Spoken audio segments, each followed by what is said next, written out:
Everyone, and welcome to today's Torah study. We're learning the meaning of dreams today. We're in the library. We hope to have a beautiful library there. And we're learning today about the meaning of dreams in the Talmud. We're learning about dreams. Let's see what the Talmud has to tell us on dreams on page 204. If you have the Talmud in front of you, if not, just follow along with us.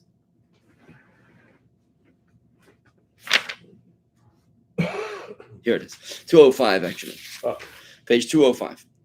Rav Huna said a bad dream is shown to a good person and a good dream is shown to a bad person. We mentioned this last time, which is a little review. This basic idea was also taught in a Brisa, which is a part of the oral Torah. In all the years of King David's life, he did not see a good dream. And in all the days of the years of Achitophel's life, he did not see a bad dream. Achitophel was David's father-in-law. He was the father of Bathsheba, the wife of David. He was the wise man of his times. David was fearful of him, of his advice, because anytime he gave advice, he knew exactly what he was talking about. So Achitophel never saw a good dream, never saw a bad dream because he was a bad guy. And David never saw a good dream because he was a good guy. Now, what's the significance of this? Let's go a little further in the Talmud to understand this. The Gemara challenges Rav Huna's teachings on page 206. Is it so that a righteous person is shown bad dreams? But it is written in Psalms of David, no evil will befall you, the righteous person. And in expounding this verse, Rav Chisda said in the name of Rav Yirmiyah bar Abba, that what does this verse mean, no evil will befall you? That this is a blessing that neither bad dreams nor bad thoughts will frighten you.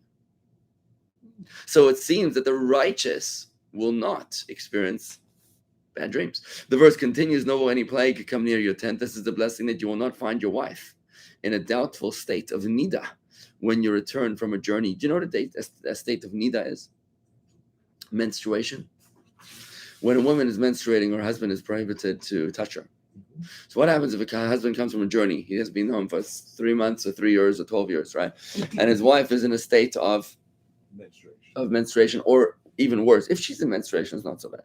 But if it's in a state of doubtful menstruation, then you're not sure. It's like she had a bleed, but she's not sure if it's real blood or if a menstrual blood or just right. So then what happens is then you're not really sure, and it's much more difficult to be cautious because you're like, yeah, maybe it's nothing. You know what I mean? So this is a blessing that no any plague come near your tent. Your tent is a metaphor for your wife, the mainstay of your household. The Torah prohibits being intimate with a nida, with a menstruating wife. When a man returns home from a journey and looks forward to being reunited with his wife, he's more distressed to find her in a doubtful state of menstruation than he is to find her in a definite state of menstruation, right? If she were in a definite state of menstruation, he would resign himself to the fact. Okay, I'm going to wait till she goes to the mikveh. But since she is only a doubtful state, he is tempted by thoughts that perhaps she's not really a menstruation and is in fact permitted to him, right? Now, the second part of this verse is not relevant to the Talmud's challenge of Rav Huna. It's the first part of the verse that is relevant. We said before that Rav Huna said that a righteous person will never see a good dream, only bad dreams. Here, the verse states, no evil will befall you. It means that a righteous person will not see a bad dream, only a good dream. So what's going on? Rav Chisda's exposition contradicts Rav Huna's teaching. According to Rav Chisda, a righteous person will not be shown bad dreams. According to Rav Huna, he will. So what's going on over here, right?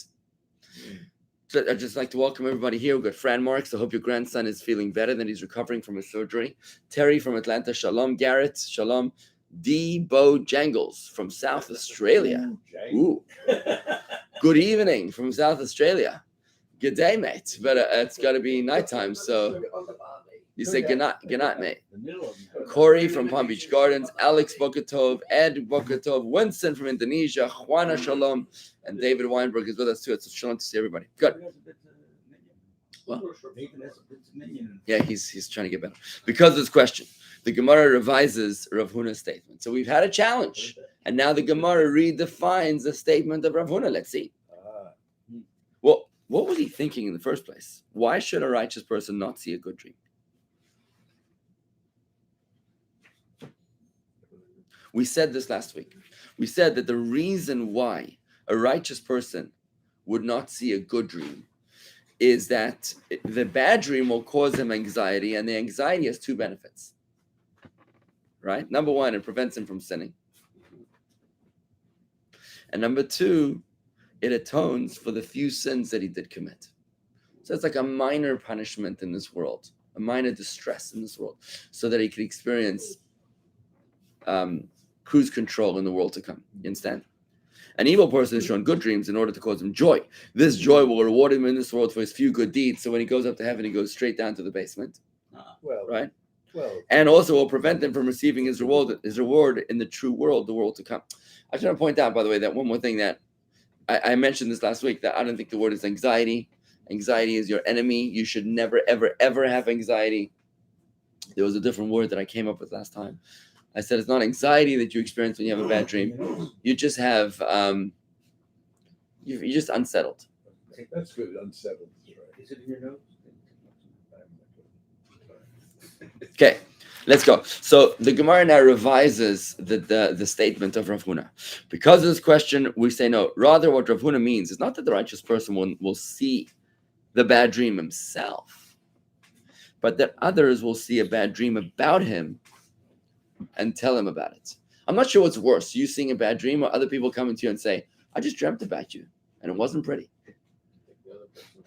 Yeah, I think it's more scary when other people are dreaming about you. Right? He will thereby see the dream, but only indirectly. So this is like a modification that allows us to have both statements consistent. Where on the one hand, Rav Chisda says that the righteous person will not see a bad dream himself, but nevertheless, you'll get the benefit of the inspiration to repent. Right? The inspiration to repent you'll get by hearing about other people dreaming bad things about him. Rav Huna said above that a righteous person is not shown a good dream. According to what we have just said, he is not directly shown a bad dream either. This implies that he's not going to have any dreams at all. Right? He won't have any bad dreams because he's righteous, but he also won't have good dreams because we don't want to give him his reward in this world. Now, you start to realize here, guys, that dreams are much more than meets the eye. A dream is not just like a lollipop, like a little minor benefit. It's actually a window into another dimension. Dimension of sight and sound. Oh my. The trucker, have to stay strong, says, good morning. Just finished the Garments of the Soul series. Watched each class 3 times to completely internalize. Completely loved it. And thank you for breaking it down, making it so understandable. That's amazing. The Garments of the Soul is about Joshua, conquering the promised land and how we can master our souls, even though we're imperfect beings. Wow, that is unbelievable. Have to stay strong. I still haven't responded to your email, but I will, God willing, today. I'm looking forward to it. I think you wanted me to respond before you learned it, but wow, that's just amazing. Please send me an email, have to stay strong, with your comments. And really just make it as long as you want. But just send me an email with all your thoughts on the Maimer of the Rebbe and the Rebbe's teaching and how I can best present it to in written format, because I'm planning on writing it. Okay. So anyways, this seems to imply, guys, that dreams are much more than meets the eye. They're not just, okay, just a positive experience. Oh, it's Daniel. Daniel, I gotcha. A dream is a window into another dimension. It's actually a piece of heaven. It's a spiritual experience that you're encountering. And we're going to learn more about that as we delve deeper and deeper into the Gemara Sugya. Sugya means like a journey of the Talmud into dreams. Okay, so this seems to imply at this point that a righteous person will not have bad dreams because they're bad, but also won't have good dreams either. And implies that you'll have no dreams at all. But this is the problem. If the righteous person sees no dreams, is that a good thing? But Rav Zera said, whoever sleeps 7 days in a row without having a dream is called wicked. As it says in the book of Proverbs by King Solomon, Sovea Yolini will sleep sated and not be visited with evil. Do not read this as it is written in the verse Sovea sated. Rather read it as if it were vowelized. Sheva, 7. Remember, in Hebrew, there's no vowels, so you can modify the vowels very easily. So you can read the verse not as he will sleep sated, but he will sleep 7. Read this way. Read this way, the verse is saying, one who sleeps 7 nights without being visited with a dream from heaven, Bal Yipaket is evil. Now, if a failure to see any dreams is a sign of a wicked person, surely a righteous person would see some dreams. So what's going on? Have you dreamt in the past 7 days then? Phew, thank God. Evil dreams? No, weird. Weird dreams. Weird dreams. Oh, They're always weird. Narrow-sky. Your dreams are always weird. Narrow-sky. Aren't they? Like, what are they normally about? People? Yeah. Events? Stock markets? People. Behave yourself. The stock market dreams is why I quit trading on the street. I used to have nightmares. Oh, really? Nightmares? It was too stressful. You can't sleep. That's the problem. Interesting. Okay, good. They said like only one part of the dream, like a certain part of sleep, that's the dream. Oh, in your REM sleep. Are you? No, we're talking about there's 3 parts of sleep that only one dream comes from heaven. Can we talk about that earlier? There's 3 parts of dreams. We said every dream has some baba mices in it, like wheat and chaff. That there's no such thing as wheat without chaff, so too there's no dream that doesn't have some elements of baba mices in it. But not the entire dream is true, but parts of it could be true. There's 3 kinds of dreams. There's baba mice dreams entirely. Then there are dreams that are purely prophetic. Right. Used to have those growing up. Purely prophetic. Oh, yeah. When I was growing up, I always saw the future. Wow, so the future. Like, can you imagine you see planes crashing into the World Trade Center? Like, who could know such a thing? I mean, that's prophetic. You what? My wife dreamt about that 2 days before it happened. Really? Your wife dreamt that 2 days before 9/11? And she had a dream about another major. Why don't you tell anybody? It's a secret. It's a secret. Who's she gonna tell? That's amazing. Yeah, Purely prophetic dreams are what has me here, Rabbi. This is Debo Jangles from South Australia. Which part of Australia are you in? I was in Melbourne for a year. I went to Phillips Island. That's where the penguins hang out. My parents are always visiting me, says Fran. Sometimes nagging, sometimes nice. What are they trying to tell you, Fran? Why are your parents coming to visit you? What are they trying to tell you? Listen, I got to tell you, I don't have prophetic dreams, right? I don't have prophetic dreams, but it looks like Debo Jangles is having them. It looks like Marina. Listen, I think it's awesome. What's good about it? Well, I think What's good about I it? think it puts a lot of pressure if you don't It's good. It's good. act on it and it. What are we talking about? Yeah, it's like an unwritten letter. I mean, an unread letter. No, an uninterpreted dream is like an unread letter. Yeah. But let me tell you this: what we're about to learn in the Talmud, and this is important for you guys to hear, Debo and Fran, Debo, I like that. is that it's 3 E's, Debo Jangles. The idea here is that the dreams follow the interpretation of the mouth.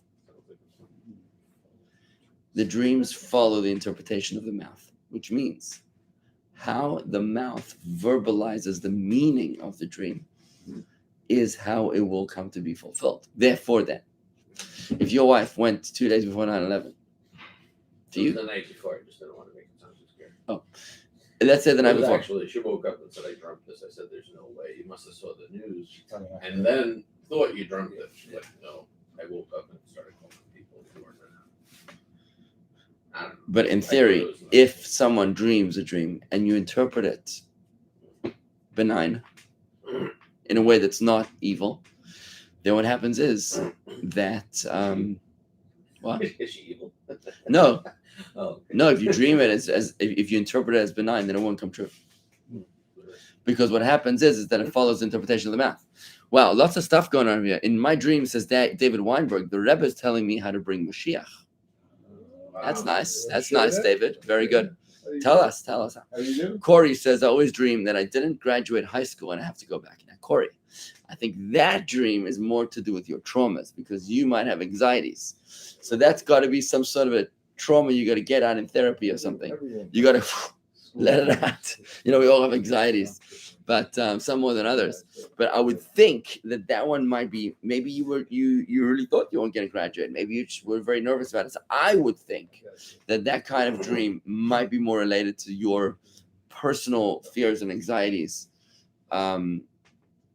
Maybe. But I think it's a very typical dream people have of being in college, whatever. Or like falling or failing. No, not failing, Missing a but class. it's all of a sudden time for your final, and I don't ever remember having gone to that class. Yeah, something like that. Or you lost in the whole. Yeah, but I think So those we- kind of dreams. Everyone's. find my class. I think it's so typical. It's a very typical. I've spoken to so many people. Yeah, I still dream I think about it's got to my do with class. our anxieties. We're trying to get. We live in a world where we have so many responsibilities now. It used to be, have you ever tried to turn on candlelight and see how you feel? I tried it last night. I turned on candlelight and I just wanted to see how I felt. So relaxed. Turning on a candle. A candle. Candle is fine. The candle thing with the wick. I mean, Candlelight is just It's amazing. peace. Then my wife turned on the electric light. I'm like, oh, stop it. Turn off the electric light. Because candlelight just calms you down. When you have candlelight, you don't have a lot to do. I'm right here. I'm present. I'm just calm. Right here. But today, you have like so many things: bing, pings, buzzes, beeps, vibrations. You got to be here and there and everywhere at the same time. It's stressful. It's very stressful. I'm just here. Leave me alone. Wasn't.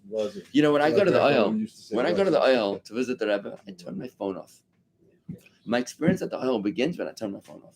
Because as long as everybody can reach me, I'm and I always say, oh yeah, I need it for the Uber, I need it for the, I need it for the, for all sorts of. Damien from South Australia says, Rabbi, can you please interpret to us about the door made of light? I don't know what that means. I would imagine that that's inspiration of Torah coming through the computer, teaching you Talmud in South Australia from Palm Beach Gardens, Florida. I think it's awesome. It's like the Torah is like shining upon you. Let's go a little further, guys. So let's do this, guys. So the Talmud says this. So what does it mean? If you don't dream, you're evil. If you don't dream in 7 days, the Gemara answers rather this is what Rav Huna said. Meant to say about a good person not seeing dreams. He means that he does see good dreams, but when he wakes up, he doesn't know, i.e., can't remember what he has seen. Right? Okay, let's talk about this. Everybody. Well, when you wake up, you're like, that you dreamt something, you just don't remember what it I was. just don't remember these You know who did this? It was Nebuchadnezzar. Nebuchadnezzar did this. He was the king of Babylon. Sure. He had a dream, but he couldn't remember what the dream was. So he called all his wise men and he said, okay, guys, I'm going to have to ask you to interpret my dream. They're like, okay, what was the dream? He says, I don't remember. He says, but I want you to interpret it. So many heads rolled that day as nobody was able to interpret his dream because he was like, if you're a wise man, then you would know what I dreamt. Sure. I mean, this guy was pretty brutal dictator. That's not a good name for a dog either. Nebuchadnezzar, no, don't name him Nebuchadnezzar. Yeah. Nebuchadnezzar, yeah. I give you a list of all the names not to use. No fly zones. So what I was that Daniel, don't shake the table because everyone on the computer is going to be like giddy. So what happened was that Daniel was the one who knew the interpretation because God gave him the interpretation. He told him what the dream was and the interpretation was. He basically had a dream that foretold the future of the world, of the dynasties of the world. Right. The what? Sorry, I'm distracted, but Mark's telling us. Just don't shake the table. That's all. Don't- So I was shaking. Leave the market alone. So what it was that Like you keep bouncing. Yeah, but I'm not touching the table. I know, I keep bouncing. So the thing is that he had a dream basically about the future of the empires of the world until the coming of Mashiach. So you'll have a dream, you just won't remember what it is. So sometimes you wake up in the morning, you dreamt something, it felt great, but you just don't remember what it was. That's what it's talking about, right? Let's go a little deeper into this. Were able to fall back to sleep and get back into a good dream? Oh yeah. Well, Pharaoh did that. He had seven. He saw the 7 thin cows and 7 fat cows, and then he fell asleep. He woke up, fell back asleep, and then he dreamt about the 7 fat stalks and the 7 thin stalks. Right. So let's get into this week without dreams business here. A righteous person is shown good dreams, but he's made to forget them before he wakes up, so that he should not have pleasure from them and thereby nullify the dream, as we saw above. Remember, we said before that the righteous person, we don't want the good feeling to nullify the good dream, right? To exempt the good dream. So we say he forgets it. Now, in summary, the Gemara reaches the following conclusions. 3 conclusions. Number 1, a righteous person is not shown bad dreams. 2, even so, he may be the object of bad dreams shown to others just to give him a little kick in the tuchus, to inspire him to do teshuvah. C, he's not the category of wicked persons who sees no dreams at all. Rather, he does see good dreams, but he forgets them before he wakes. This prevents him from becoming complacent. Okay, now let's go a little bit into the insight, a week without dreams. Why should going without a dream for 7 days be an indication of wickedness? Bottom of 207. So Reishis Chachma explains, this is a book of Kabbalah, explains, this is based on the verse in Ecclesiastes, Kohelet, which teaches that the spirit of man ascends on high, while the spirit of a beast descends down upon the earth. What does that mean? The souls of the righteous ascend on high after their death, while the souls of the wicked, which dwell in earthiness and come to resemble the spirit of the beast, descend down into the earth. The beast. Basically, if you live your life like an animal, then you become an animal. The Alter Rebbe says in Tanya chapter 24 that a righteous person has the image of God upon him. And the animals can see that. Animals see spirits. Oh, for sure. So they bark sometimes at somebody who's nasty, and they whimper at somebody who's awesome, right? Well, the donkey Someone saw. in the shul all the time. They bark at who? Leaves. Oh, some guy that comes to your house. Yeah. Well, the donkey saw. If you ever want a character test, bring your dog to the shul and sniff out all the people who to do business with, right? So let me finish it. So the dog, what? Well, the donkey saw the angel. The donkey saw the angel. That's right. The novelty was that the donkey was able to speak in the story of Bilam. But in the case of Daniel, which we mentioned earlier, Daniel was thrown into the lion's den, and the lions licked his feet instead of eating him up alive because they saw the image of God upon him. When a person sins, he violates and expels the image of God upon him, and he becomes like an animal. So the animals look at him and they see a piece of meat, that they see lunch. They don't see God. They see lunch, right? So what I'm saying with this is that it says in Ecclesiastes, the spirit of man ascends on high, while the spirit of the beast descends down upon the earth. So the righteous, their souls rise up to heaven because they have an image of God. But the wicked, their souls just get stuck down here because they violated the image of God. Now, the souls of the righteous also experience a certain ascent on high when they are asleep, because remember, sleep is 1/60th of death. At that time, they may be visited with visions that they cannot perceive while awake, and those are their dreams. So when your soul goes up to heaven, that's when, Fran, you're bumping into your parents. Sure. That's when, Damien, you're getting your prophetic dreams like Daniel here in Marina, right? Because your soul is going up on high. You saw something there, right? There's a story of an NDE in the Talmud, a near-death experience. Rabbi Levi, I think it was. He died. He went up to heaven, and then he came back, and the sages were like, "Okay, so tell us, what did you see?" And he said, "Oilam hafuch ra'isi." I saw an upside-down world. Those that were honorable in this world were disgraced in that world, and those that were disgraced in this world were honorable there. Isn't that interesting? So you went on a journey. You got to have seen something, right? That's what the dream is. If your soul went up, no. What did you see? By the way, this is the reason why there's something called the she'elas chaloim, the asking of a dream. You ever heard of the expression, I'll sleep on it? Right. Where does it come from? What does it mean? So in English, I'll sleep on it means, let me relax, let me process, and when I'm relaxed and not stressed out, I'll give an answer. But the Kabbalistic interpretation of I'll sleep on it is totally different. If you're studying Torah and you got a great question, what you do is that you're supposed to fast. And then you write down your question, you put it underneath your pillow, and you go to sleep. And in heaven, your soul goes up to heaven and goes to Yeshiva Shel Maila, to the heavenly yeshiva. And then if you're lucky, you wake up with an answer, because they give you the answer in heaven. You get inspiration when you wake up, right? So let's see. At that time, they may be visited with the visions that they cannot perceive while awake, because when you're in a state of consciousness, your body dominates over your soul. But when you're in a state of unconsciousness, your soul dominates over your body. You understand? By the way, this is the reason why in Yom Kippur, what are we doing in Yom Kippur? Think about it. You're fasting. Was it backwards? When you're awake, your body dominates over your soul. Right. Okay. When you're asleep, your soul dominates over your body. So your body is conscious and unconscious. okay. So when you're awake, your soul is unconscious. Really? You're Yes. conscious, but your soul. Yes, your soul is unconscious. Okay, that's what they're doing. Yeah, I think it did throw you off because people are how many people are actually conscious of the presence of God, for example, when you're awake?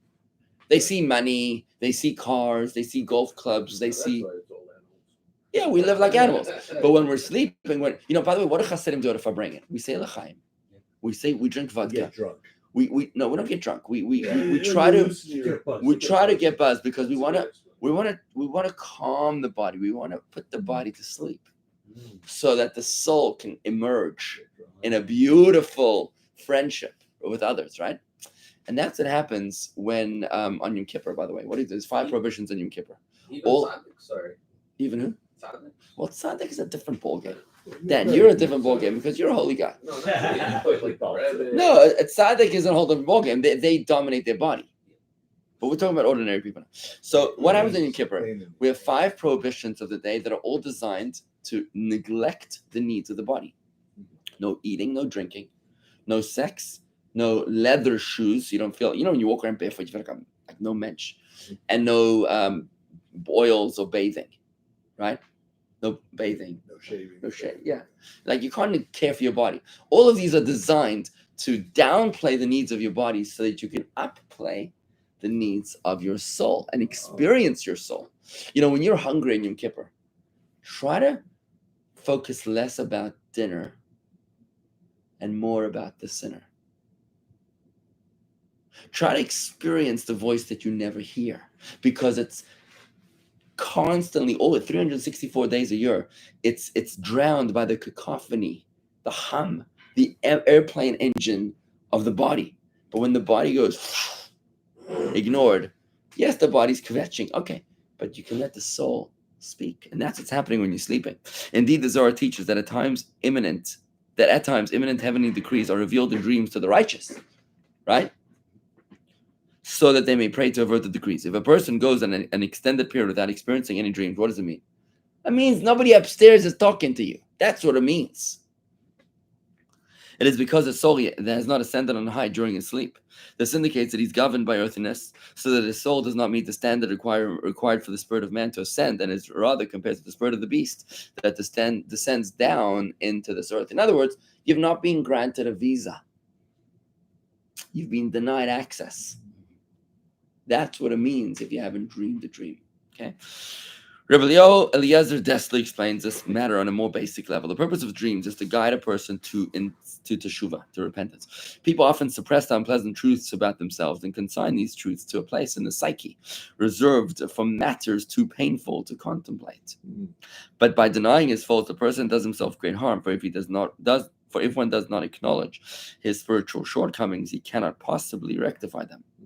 When a person sleeps, the conscious mind is relaxed. In those unguarded moments, one is open to thoughts that he would never entertain during his waking hours. Through the medium of dreams, God exposes for the person his inner workings, so that he might confront his weaknesses and embark upon a course of self-improvement. So basically, it's saying that sleeping is a time of no BS, right? Lowering your inhibitions, so that way you can face the part of yourself that you're too fearful to face when you're conscious. Or like I said to Dan, when you're unconscious, right?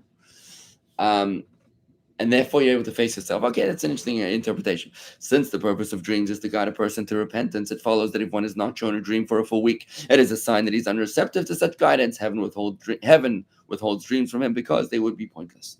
Rav Dessler explains further that the lack of dreams is actually a function of the person's own wickedness, and the heavenly withholding of dreams conforms to his inner world.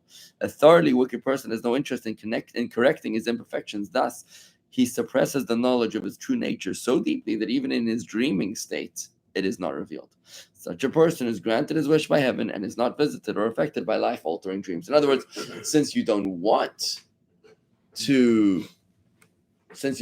want to improve yourself, therefore, it's a self-fulfilling prophecy. You will not experience any inspiration to do so. Yes, Corey, this is Rabbi Dovid Dessler, also known by his book as Michtav Me'Eliyahu. He is the principal of your school's father. Okay, good. He was a great commentary of Torah. I actually often quote his interpretation of evil eye, which to me makes the most sense. I like his interpretation. Okay. On the other hand, a completely righteous person may be granted a dream not because he needs to repent, but so that he will be spurred to become even greater. The dream exposes him to his inner essence, which is pure and wholesome. more than he himself consciously realizes.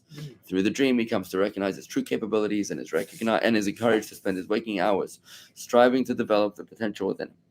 As for why specifically the passage of 7 days without a dream is an indication of wickedness, that's going to be somewhere else. Anyways, bottom line is, I personally prefer the Zohar's interpretation that a dream is a time of going up to heaven.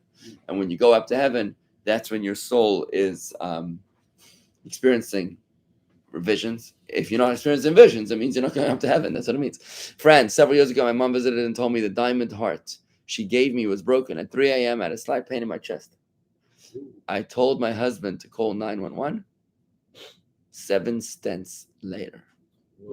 Whoa.